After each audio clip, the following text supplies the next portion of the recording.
Joe, do you want to start us off? Quite easy one first. How you feeling? Can't you see? I'm trying to hold it in. Nah, it's incredible night. It goes, been playing a long time, been coaching a relatively short time. I've been fortunate enough to be part of amazing things, and this night goes right up there amongst them because of the circumstances. 2-0 down, 3-2.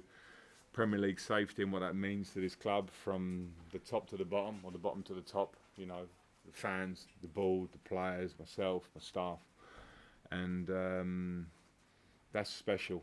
I feel like I'm full of thanks tonight. Thanks to the fans for taking me on board and supporting the players. They've driven us over the line. Thanks to the board and the owner for choosing me in a difficult time for the club mid-season when we were looking like we were heading in the wrong direction. And thanks for the players, because as much as I've spoke about the fans in the last 6 weeks, players did that today. Players.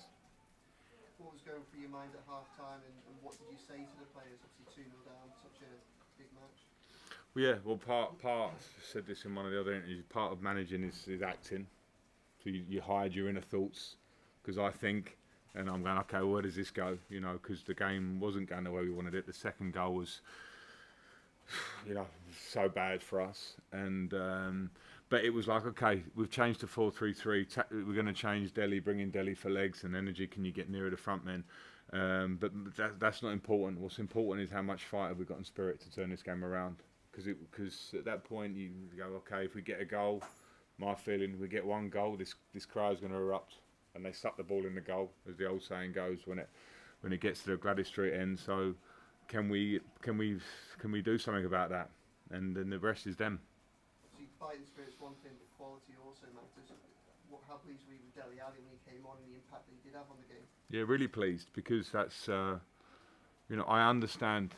There are two sides, and Dele knows I say this to him. There are two sides. There's my managerial coach's head now as a player. I understand the player. I understand when you're not playing, it's difficult. You get upset. You strive and you want to play. You come every match day. And there's my manager's coach's head is looking at the big picture and going, okay, we're in a tense moment. Show me in training that you deserve to play. Show me the things. And I'm not saying he hasn't, but sometimes for me in the tense decisions, okay, Alex Iwobi's playing there. He's playing really well, one of the better players, or Anthony Gordon and Damari Gray with Charlton off the side, in those sort of areas. And Dele's had to sort of take that one. And then it's so hard to tell players when you're an ex-player, sometimes just stay in the game and train and do the right thing. And to be fair to him, he has, and he affected the game hugely. And what do you think about those scenes at the end? They're just incredible. Like no one I've heard, bring it on. People who want to say you celebrating staying up. Go, okay, well, you know what? It means so much to the people at this club and the players and the board and everybody, and also to the circumstances of being 2-0 down and show that character to win 3-2. People won't forget this. Everton fans won't forget this. Evertonians will say, yeah, that this happens. This is the way we do things. That's very Everton, whatever. They can say these things, but at the same time, to practically do it as players, is a special night. So the scenes are well deserved for everybody. Frank, there were obviously 3 or 4 midfielders on the bench. So what was it about Dele in particular that made you think that he could be the one to maybe change the game? Well, to be honest, I didn't want to declare too much before the game but Tom Davies is coming back from injury and hasn't played a game. Alan's got an issue that he's been struggling with but wants to stay in the game, but it's not that he can play 90 minutes in the game. Donny van der Beek's just come back. So Dele is the fit one, and he has attributes that what we needed at the time.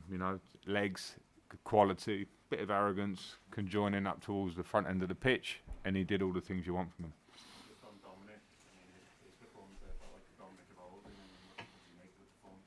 Yeah, I think Dominic of old is not a good way of putting it, although I know what you're saying, because his season's been tough for him because of fitness, trying to come back from injury, getting another niggle, trying to come back, and it was just Dominic. And playing like that, he's as they're amazing number 9s, in the Premier League, but the everything that he has as a number 9 is immense. Hold the ball up, jump higher than anyone in the league, run behind, score goals, and he scores a huge goal for the club. How that night was in your managerial career, and is that, so it's a fairly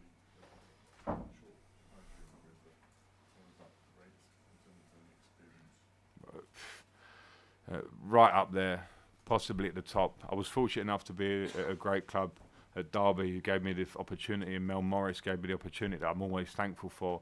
And we had an amazing night at Leeds. It was a semi-final. We didn't win anything. We lost the final, but the feeling on the night was special. Again, we haven't won anything tonight, but when you see what's come together and the circumstances of being 2-0 down and the fans at the end and what it means to this club, it goes right up there in my managerial career. Of course, at Chelsea, we made top 4 and all these things. It's not time to go over those kind of things. It's time to actually say I was part of something special today, and that's why I'm thankful for it, because I can't do it on my own. I certainly haven't done it on my own.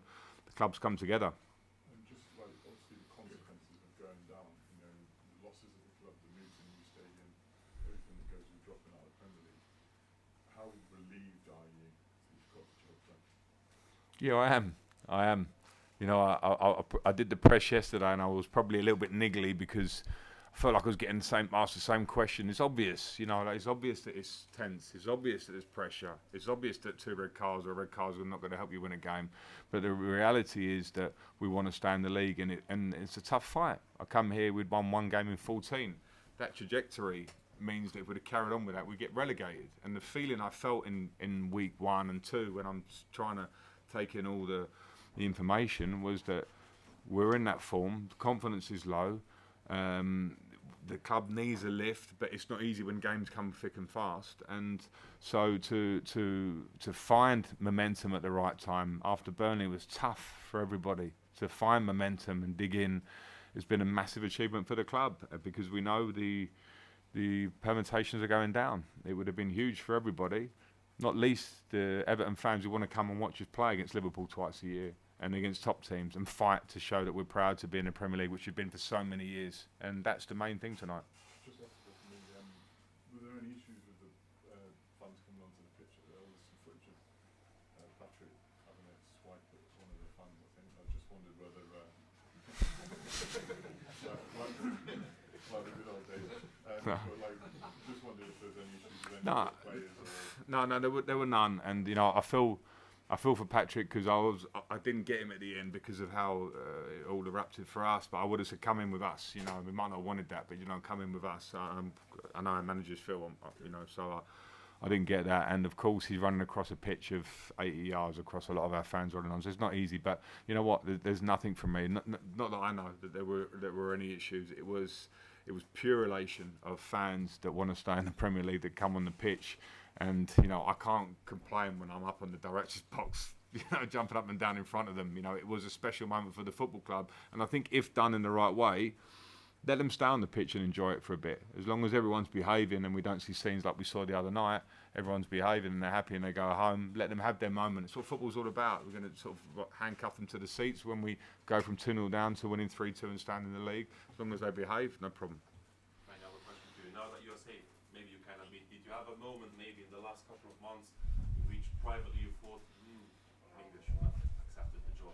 No, I didn't. But I'll be honest in the fact that probably the day before we played Chelsea and we watched Burnley win and the gap opened to 5 points, it was one of those real realisations of the situation, because it's reality. It smacks you in the face. And that was the moment that everybody in the club dug in. But I didn't know. I'm quite tough like that. If I take on something and I understand what it is and I understand how tough it might be, I can't be the excuse maker in my own head. I just have to think, what can I do to try and make this better? And it's tested me in lots of ways. You kind of wonder how many motivational talks you can make to a group of players and what's the balance and all those things. And that's been an amazing experience for me. So I'm thankful for that. And then one of the ex-managers, I don't know, Mourinho and Ancelotti, got in touch with you to give you tips maybe in recent weeks? No, but I'm in contact with both, but they've been in touch with support for sure. And not tips, because I think I'm not working at their level of manager. They've won a lot as managers, but I think they're respectful of understanding that when you're not in the job, well, Carlo maybe understands a bit of this club, obviously, but you don't always understand every detail of the squad, the things you're fighting against. They've been very supportive. Guys, we'll do the pre-match press conference now for Arsenal. So.